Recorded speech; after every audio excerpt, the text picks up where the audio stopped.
Tonight, tragedy on campus. Police investigating a fatal shooting at a Lambton college bar. Sarnia is a small community. What makes it more difficult is that we know these people. Plus, falling behind on employment. These numbers are very, very concerning. The latest job numbers show London losing ground on the rest of the country. And re-entry ready. We have to get back, and riding a fireball through the atmosphere is profound as well. Artemis 2's homecoming, the riskiest element of this historic moon mission.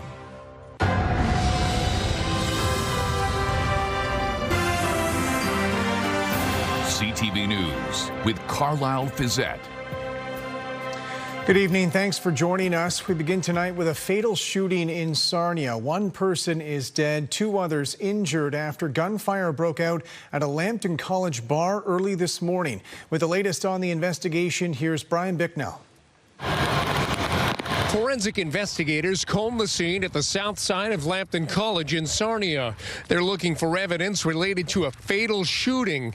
Police say 20-year-old Dane Nisbet of Sarnia died in hospital after being shot outside the Lion's Den pub on campus.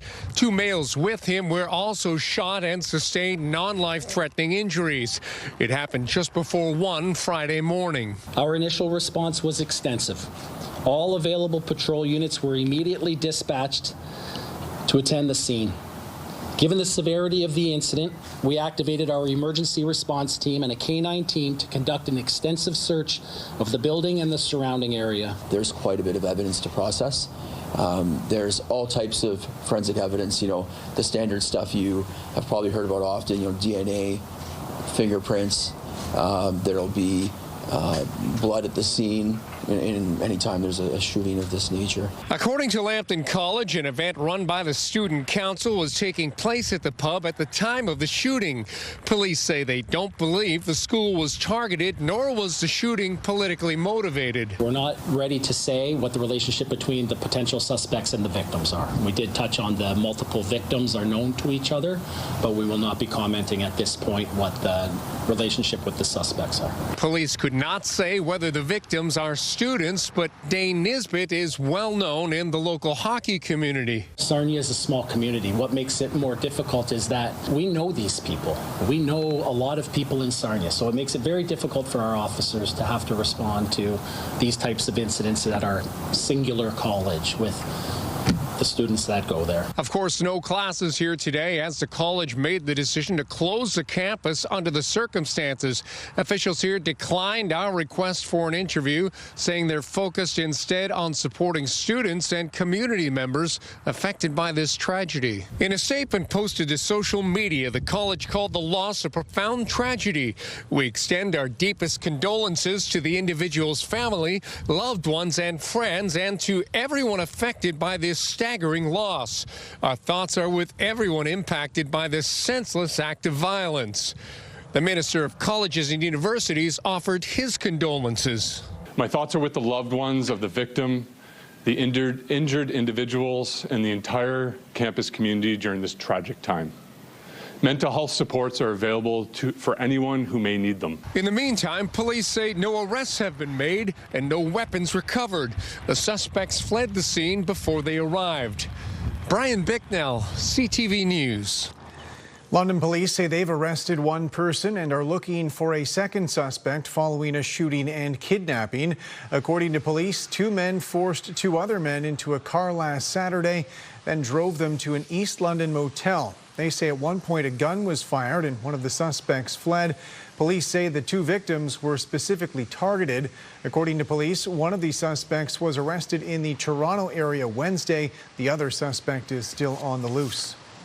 Multiple agencies are investigating a death inside the Maple Leaf Foods poultry processing plant in London. An emailed statement attributed to a company spokesperson called the death a tragic incident, but gave no details on how the person died, only indicating the incident happened inside the facility on Thursday. London Police, the provincial coroner, and the Labour Ministry are all investigating. The company's statement also indicated an internal investigation would take place as well. London Police have said they believe the death is accidental. We're less than 2 hours away from the Artemis 2 mission's scheduled splashdown. The Orion capsule is approaching Earth's atmosphere and it'll be coming in hot. With more on the re-entry process, here's Joy Malvin.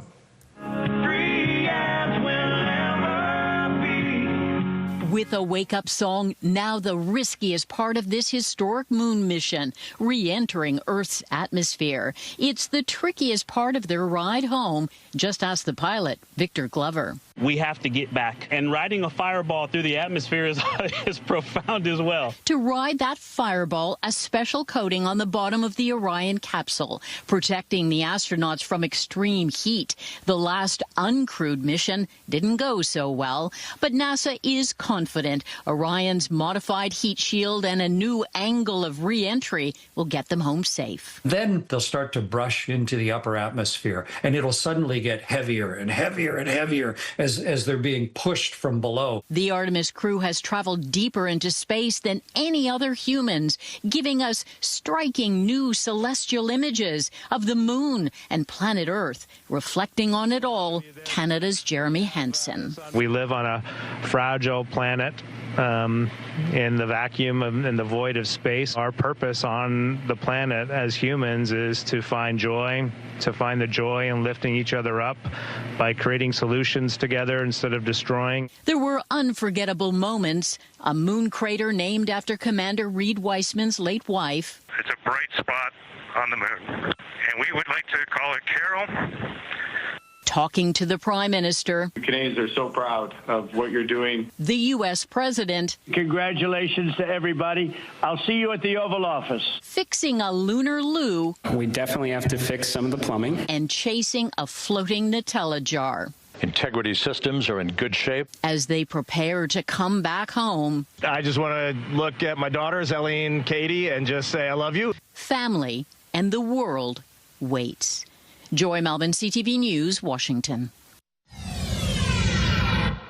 Good evening. I'm meteorologist Gary Archibald for CTV News. Cold front.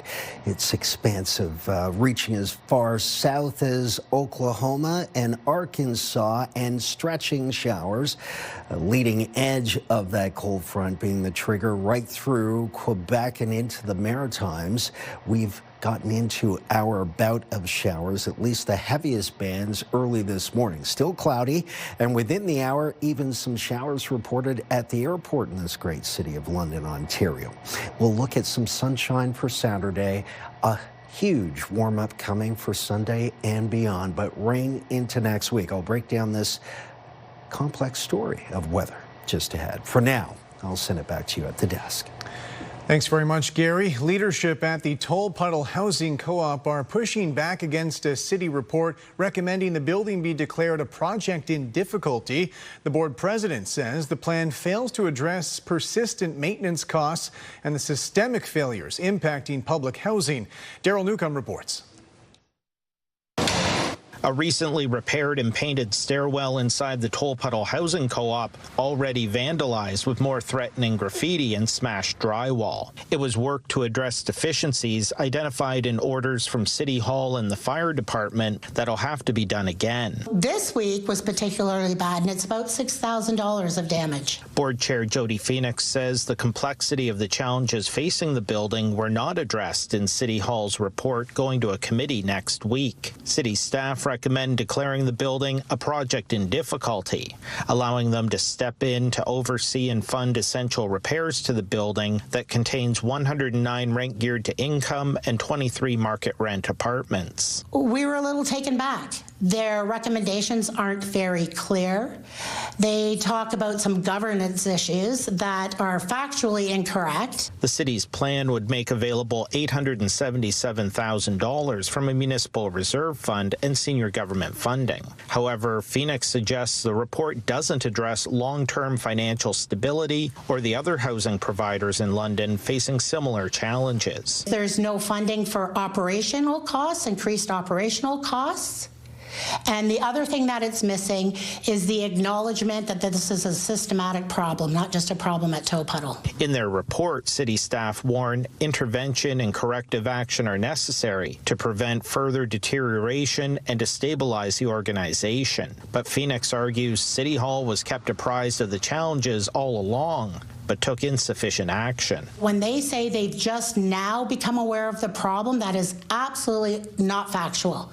We have been asking for these same things for a year and a half. Phoenix will be bringing her concerns to the Community and Protective Services Committee on Monday. Daryl Newcomb, CTV News. Provincial police say one person is dead after crashing an e-scooter early this morning in Ingersoll. They're issuing a warning to other riders, noting the increase in scooter and e-bike popularity. With more, here's Lauren Stallone.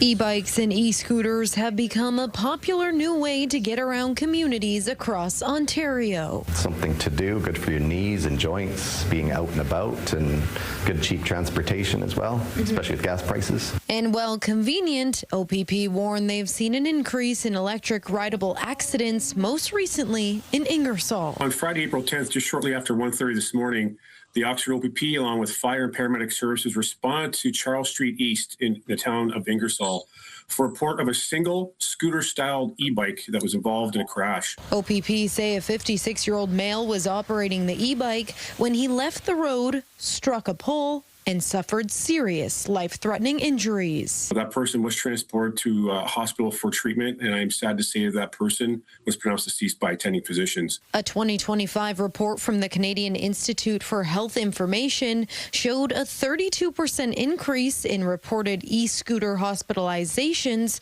over 1 year. OPP say while micro-mobility devices like e-scooters and e-bikes are appealing, they can be deadly without proper safety measures. If you can, wear some good reflective clothing, obviously a helmet. Matt Long, owner of eRide London, says his products are equipped with built-in safety features designed to reduce risks. They all have a brake light.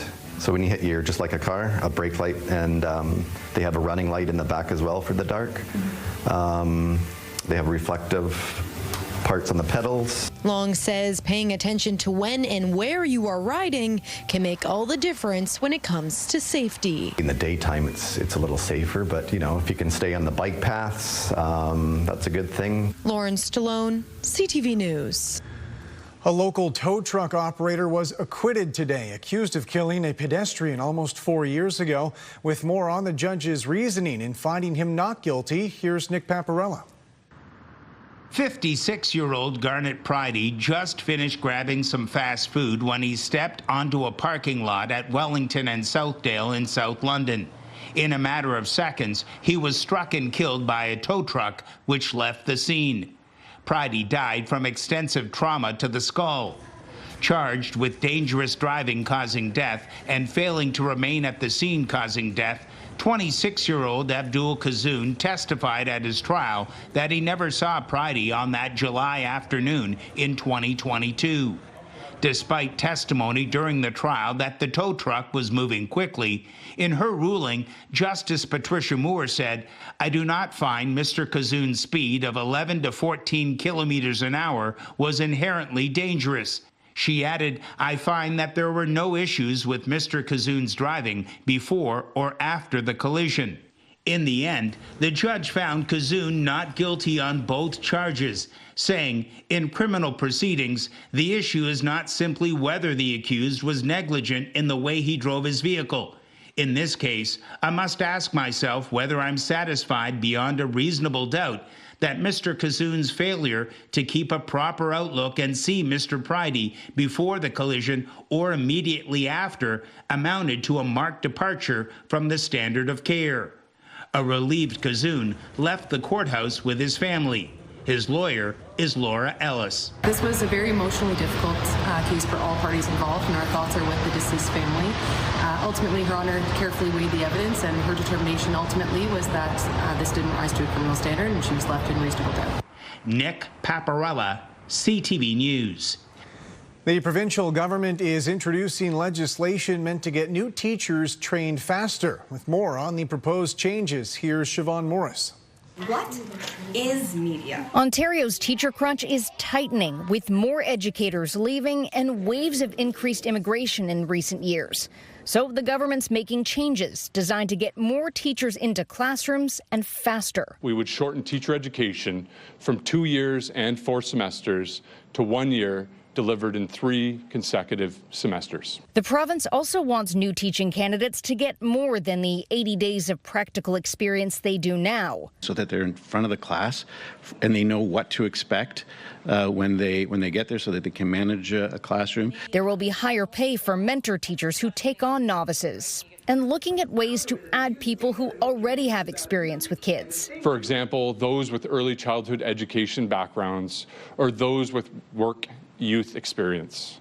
By recognizing prior learning, we're attracting the best and the brightest to join the teaching profession. This only opens the front door, and right now teachers are walking out the back. The Ontario Teachers Federation estimates 48,000 registered teachers are choosing not to work in the sector. Many leave the profession within 5 years. We know the reasons they're not in the classroom is because of the working conditions, which are directly related to the learning conditions of the students that are in front of us. Conditions that education union leaders call unsustainable. We're talking about larger class sizes, unmet student needs in terms of supports that just aren't there. And violence between students and against teachers.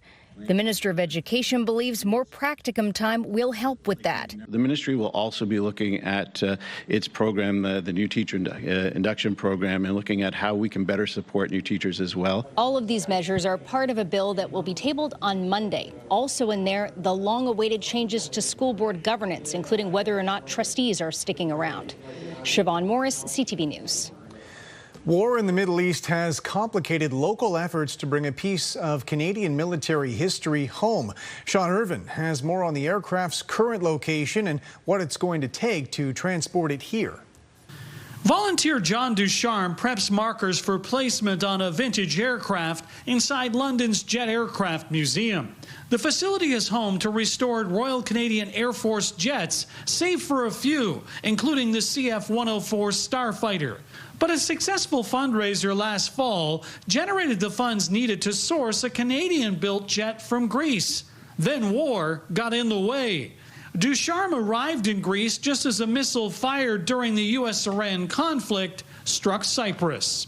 Well, that just shut everything down because they thought, well, if they go there, they could come to mainland. So they shut all the air bases. The president of the Jet Aircraft Museum was surprised when he got the call. I was already worried by the time he contacted me to say Greece is on high alert. And he's not getting to the places he wanted to go.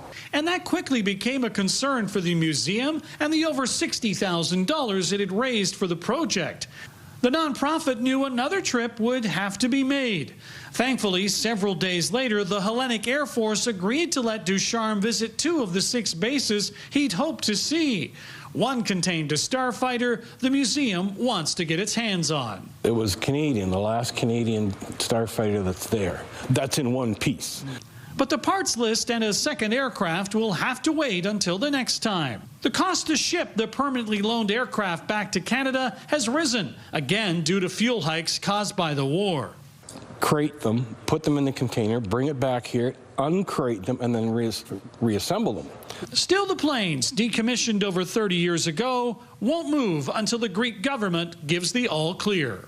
We're waiting for the Greek Air Force to say, you're welcome to come back and have a look at what you've asked for.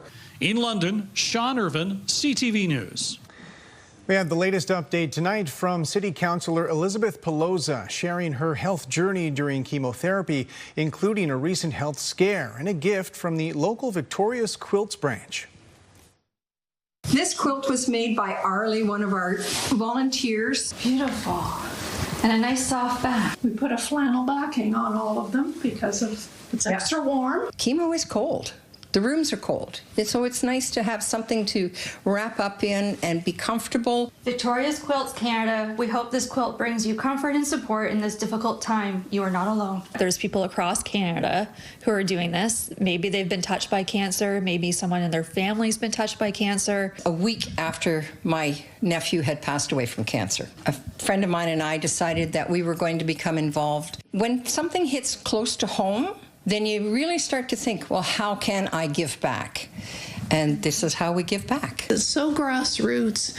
It's such a good cause. I just felt I needed to get involved. It's a gift of love from someone who doesn't even know you. We rely on fabric donations. We rely on monetary donations. This is how we are able to provide the quilts at no cost to either the person ordering the quilt or the person receiving the quilt. When you're sitting there getting chemo, you know that the bad days are about to start. So to have something reminding you that you are in someone's thoughts and that they cared and you're not alone is going to be such a huge help. My Easter was not as intended. Got to spend Saturday evening and Sunday morning in a merge. From blowing my nose, it sometimes bleeds, managed to get an infection. How are you feeling today? Apprehensive. I got IV antibiotics at the hospital, got sent home with more antibiotics to take orally, but this week coming up is Chemo Friday, so waiting to see if my blood work passes the checks and balances with my oncologist. How much is this on your mind? A lot. This would be round 4 of 8, so this is my almost halfway point, so just... It's a schedule. I have months and months ahead. So any delay is just going to push back other plans or hopes of this wrapping up. When we come back, the federal Liberal convention is underway in Montreal on the brink of by-elections that could secure a majority for Mark Carney. Plus, a London man and his refugee claim now at risk under new federal laws.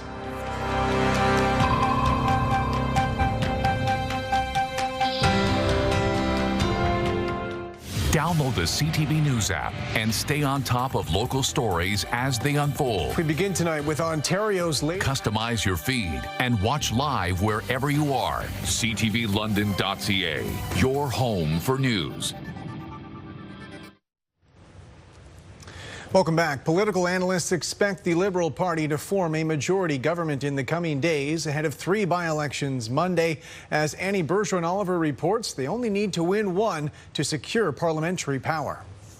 The last time the Liberals gathered for a policy convention, it was 2023, and the party was on the brink of political disaster. Now the Liberals are on the verge of getting a majority in the House of Commons. People are happy, which is really good because that's not always been the case. Delegates say that vibe change is all because of Mark Carney's leadership, but also what they call momentum ahead of 3 crucial by-elections that could push the government up to 174 seats, a 2-seat majority. I've slept well every night, which is a good thing. 5 floor crossers in just over 5 months helped the Liberals achieve. I don't know whether to introduce myself as a recovering conservative or just that I was a Liberal and I didn't know it.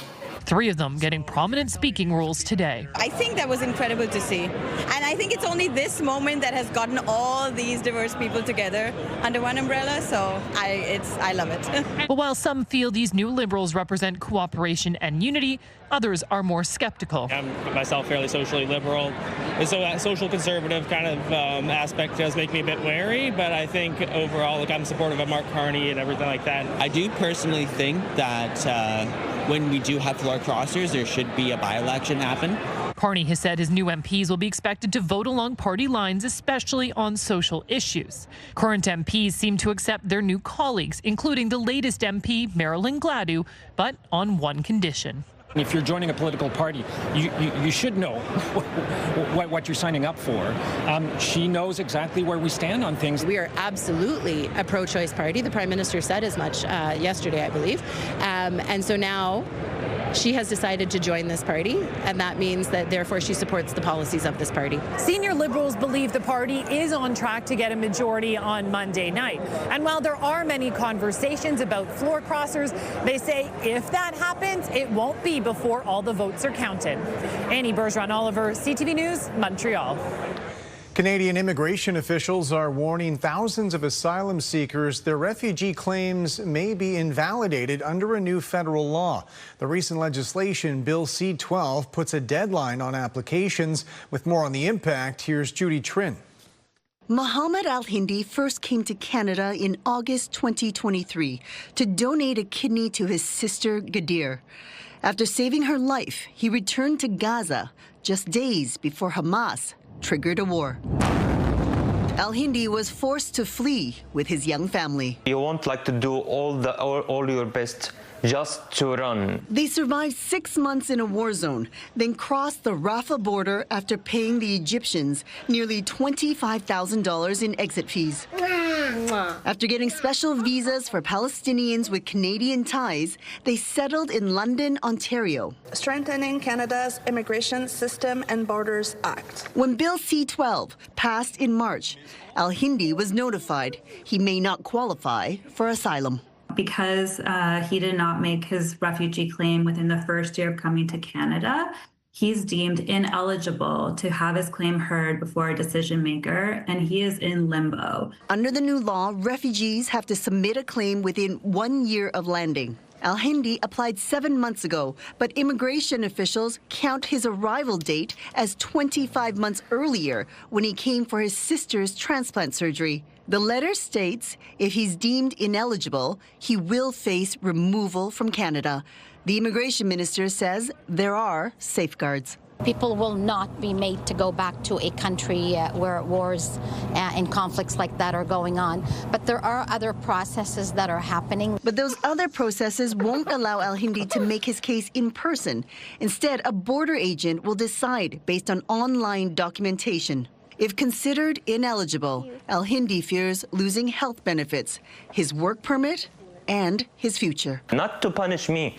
It's not logic to get a refusal letter from the government because I were here for a humanitarian act. There are more than 300,000 refugee applications in the system.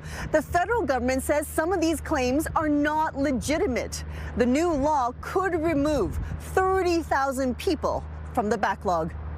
Judy Trin, CTV News, Ottawa. Gary Archibald is with me tonight as we take a look ahead to this weekend forecast. Gary, how are things looking? Things are warming up. Good to see you, my friend. I think we will see temperatures eclipse 20 degrees Celsius. By the way, there's a big lottery and big prizes awaiting you to win.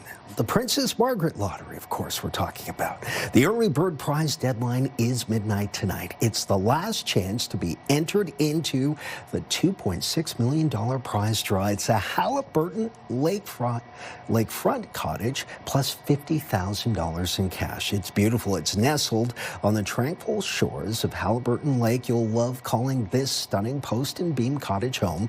Here's a tip. Buy early, win more.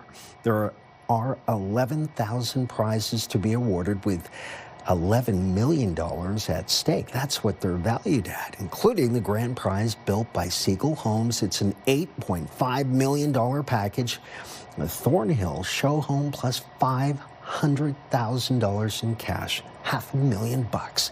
The home comes fully furnished, professionally designed, and landscaped. You can buy online at princessmargaretlotto.com or call 1-866-631-1234. Of course, it's for a great cause. All right, so let's talk temperatures. They are going to surge, and this warm air mass is going to be with us for a bit, but it's going to be an unsettled next few days with these elevated temperatures. Today was seasonal.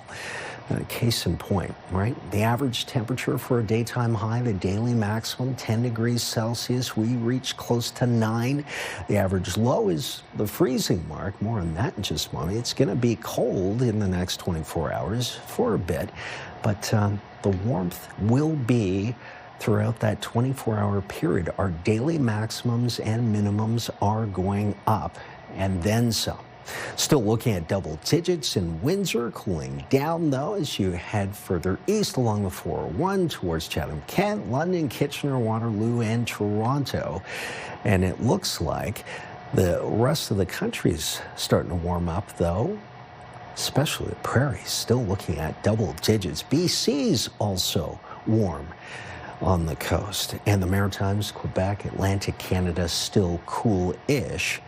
The good news is this expansive cold front, which triggered the showers and worked its way across the midsection of the continent and is pushing east towards the Atlantic coast, is taking the showers and even some thunderstorm activity with it. And behind it, a nice clearing. And that's why I'm calling for a sunny Saturday, especially beyond 10 a.m. through the afternoon before this comes, the next wave, which will be a rain-snow mix, maybe even some ice pellets and freezing rain right across the heart of upper Michigan into central and northwestern Ontario. For us in southern Ontario, at least the next 24 hours, nothing to see here at all. We remain dry, but Sunday's a different story, and the rain's coming for Monday, Tuesday, Wednesday, Thursday, maybe 5 days straight. But it will be warm, so who's going to complain, right? Oh, people complain all the time about the weather, including myself. Showers are possible tonight, only about a 30% chance of that. Partly cloudy through midnight, and by by tomorrow, this really should read 8 p.m. Those are PMs I'm looking for. 8 p.m. we're looking at 5 degrees. By midnight, 12 a.m. it's partly cloudy, and by 5 a.m. we're looking at -1, feeling like about -7. Now, let's talk warm up. Sunny, beautiful conditions, fair weather, and likely to see a cold start. -3 at 5 a.m.-ish will feel like about -7. Then the warm-up. And I mentioned mid to upper teens, low 20s. The average temperature between Sunday and Thursday of next week is about 19, almost 20 degrees Celsius. And we'll see rain Sunday through Monday, Tuesday, and Wednesday. The Midwest, look at this. A nice day for Saturday, mostly sunny, but rain's on the way. These temperatures are anywhere from 13 to 15 degrees warmer than average across the region. Yes, that's 23 with a low of 12 on Sunday. Keep the umbrella nearby. You'll need it the next 5 of 6 days. Chilly tomorrow to start, sunny in the afternoon, and then warm and wet. That's my story, and I'm sticking to it, sir. All right, Gary, thanks very much. Still ahead, doomsday warning or publicity stunt? The latest AI model from Anthropic deemed too dangerous for public use. We got some big news from Post Malone this week, and when I say big, I mean quite literally huge. Very big. We will get into it on the iHeartRadio Pure Country Countdown this weekend. Saturdays at 9 and Sundays at 4. We'll see you there.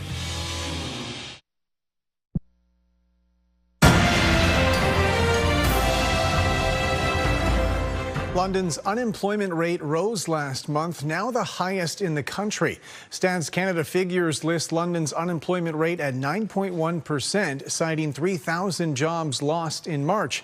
It was 8.8% in February. The national rate remained at 6.7%, as did Ontario's average at 7.6%. The regions in southwestern Ontario are particularly being hard hit by the trade volatility and really the trade uncertainty with the United States. Of course, what's making this even worse is the geopolitical tensions as well, too. So these numbers are very, very concerning. Nationally, the economy added 14,000 jobs. Service industries led the way, while finance and real estate saw declines. Stats Canada also reports average hourly wages climbed 4.7% compared to last year, the fastest pace in a year and a half.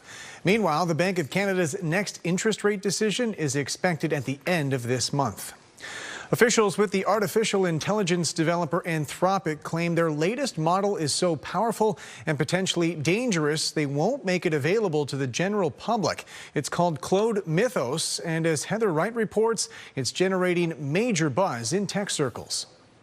Energy grids, hospitals, banks. These are just some of the infrastructure experts say could easily be exploited by Claude Mythos, a new AI model called Dangerous by the company that created it. This is the kind of thing that should keep us up at night. This week, Anthropic announced its latest AI model, one so powerful, the company says, that it can find vulnerabilities in virtually every major operating system and web browser, using relatively simple prompts. Anthropic says, given the rate of AI progress, it will not be long before such capabilities proliferate, potentially beyond actors who are committed to deploying them safely. The fallout for economies, public safety, and national security could be severe. It's like using ChatGPT to be a hacker. And so, unfortunately, what that does is it means that our existing defenses are no longer sufficient. While Anthropic is not releasing Claude Mythos to the public, it is giving it to a select group of tech companies, part of what it's calling Project Glasswing, an initiative to help identify critical software vulnerabilities. While some have called Mythos AI doomsday, others caution Anthropic's announcement could be a savvy marketing strategy in the competitive race for AI dominance. Many people would be right in saying that this is a little bit of hype, a little bit of press release. Still, cybersecurity expert Claudio Popa says it's only a matter of time until Mythos or a different AI model with similar power becomes widely available. We certainly need to acknowledge the capability of the tool, and we need to start preparing for such a time when there will be lots of AIs scouring the internet looking for vulnerabilities. Experts say this announcement should serve as a wake-up call to organizations and governments to beef up their cybersecurity. Heather Wright, CTV News, Toronto. Canada's main stock index was up on strength in base metal and technology stocks. The TSX gained 218 points. In New York, the Dow fell 270. The Nasdaq added 80. The Canadian dollar was down 0.02 cents today. On commodity markets, gold lost more than $30 an ounce. Oil dropped $1.30 a barrel. Later on CTV News, mystery country concerts in Stratford. We look ahead to the Nashville takeover. Welcome back. Artificial intelligence is rapidly changing the way we live our lives, especially when it comes to our health. In the most recent episode of Leading London, I asked the Middlesex London Health Unit's top doctor for his thoughts on AI and what it means for the future of healthcare. Like any emerging technology, artificial intelligence poses tremendous opportunity and some challenges, I'm sure, as well. For us in public health, artificial intelligence has the potential to help us enhance our surveillance for disease trends. It may help us do our investigations at paces that we haven't seen before. It may help us in a variety of different ways. It also poses the challenge that it may also propagate some of the mis and disinformation challenges that we're facing. It may pose challenges to the economic realities of our community. One of the key determinants of health is economic opportunity. It's having a job. How does artificial intelligence impact that? So I think we have to go in from a public health perspective into the future of artificial intelligence with eyes wide open to the opportunities and to the challenges that such emerging technologies might provide. And we can only do that again through frank conversations, trust, clarity of objective, and acknowledging that these tools are neither going to be the worst thing we've ever seen nor the best thing we've ever seen. It'll be somewhere in the middle, and we have to figure out how to navigate that. If you want to watch the full version of my interview with Dr. Alex Summers, you can head to our website, ctvnewslondon.ca, and click on Leading London. Police in the Toronto area are investigating a tow truck fire at a car dealership. According to police in Mississauga, the truck was engulfed in flames when they arrived around 5 a.m. They say no one was hurt and no other vehicles were damaged. At this point, they have not indicated whether they think the fire is suspicious. Monday on CTV News, former Woodstock Mayor Trevor Birch back in court following a mistrial in a sexual assault case. That story Monday on CTV News at 6.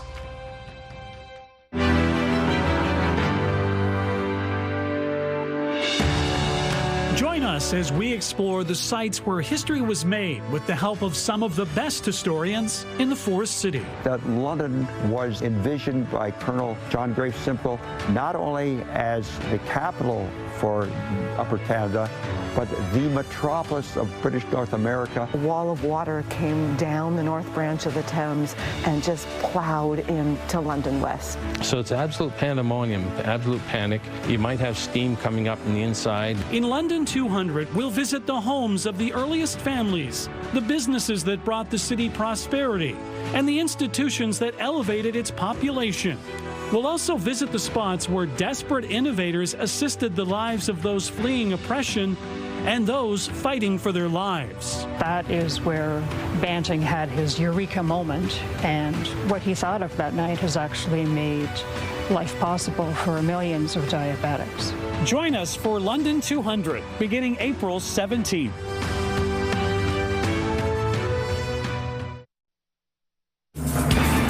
Let's take a look at this spectacular image of our sky over southern Ontario. Thanks to Andrew Niven for our weather snapshot. This weekend, we are looking at some showers perhaps for Sunday, but Saturday, tomorrow, is sunny for the most part. And then things warm up substantially from there. Sunday through to Friday of next week, it may surprise to see 20 degrees Celsius, but rain will be a big part of the story as well next week. American and Iranian negotiators are preparing for high-level talks in Pakistan tomorrow. The two-week ceasefire is holding, but it's considered shaky.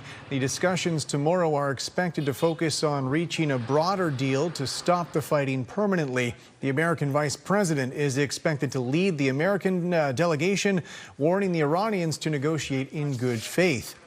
Meanwhile, one of the complicating ceasefire factors has been Israel's ongoing military campaign in Lebanon.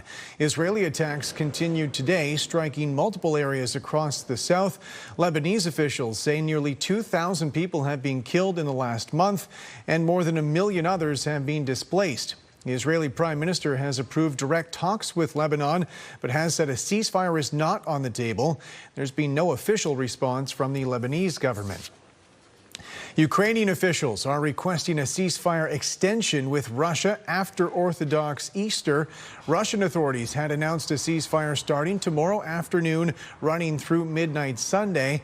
However, Ukrainian authorities are proposing the truce carry on past Sunday, drawing a parallel with the ceasefire in Iran.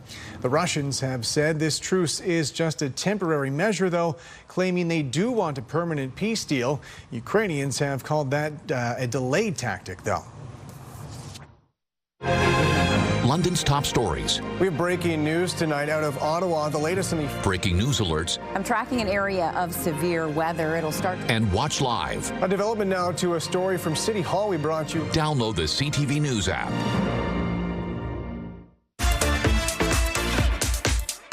Plan to join us this Saturday, 8 a.m. right here on CTV London for Weekend Spotlight. This week, did you know you can check out movies, lectures, workshops, and more at your local public library? Also, April is Parkinson's Awareness Month. We'll chat with them. And we're heading out on the road to Children's Hospital as we launch another Dream Lottery for the spring. Be sure to catch it 8 a.m. this Saturday. See you then.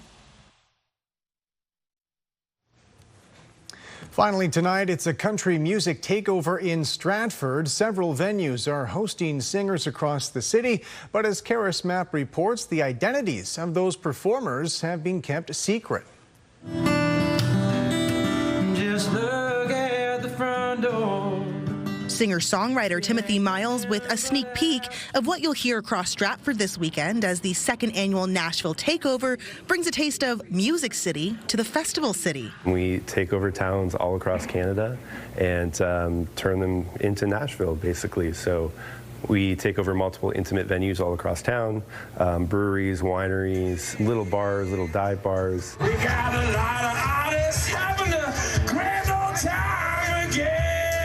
Last year, Collingwood and Port Stanley played host as multiple artists got up close and personal for fans. This year, Stratford is one of a dozen Canadian communities being taken over thanks to its big response to a social media campaign. We launched like a nationwide Facebook campaign so people get to nominate their town. So they DM us, they comment on the post. It's just such a vibrant community, lots of arts, lots of support for the arts. There's going to be some really great artists, up-and-coming artists, and I think there's going to be some great special performances. Grayson Mills is one of 8 Stratford venues hosting the already sold-out performances. We're doing some fun food like taco bars and some street meat and different things like that as well, too, just to kind of play up that whole Nashville vibe and the theme. And there's a big twist. People attending the shows still don't know who they'll be seeing. All the lineups are secret. We recreate that experience of walking into a random songwriter bar in Nashville and discovering these artists that you had never heard before. Turn off the TV. This year, Timothy Miles, the only artist revealed so far. The thing about Nashville is that it's a collaborative spirit when you're down there, and you get to see that here in this festival, especially at the late night jams, where everybody's coming together and collaborating as one unit. Excited about a chance to switch up the set list and connect with the audience. The more you can be down to earth with people, the more you can look them in the eyes and apply the stories that you're singing about to them, the better connections you're going to have. Kara Smapp, CTV News, Stratford. That's it for us. Thanks for watching. For your latest local headlines, you can always head to our website. I'm back tonight with your late news at 11. Bye for now.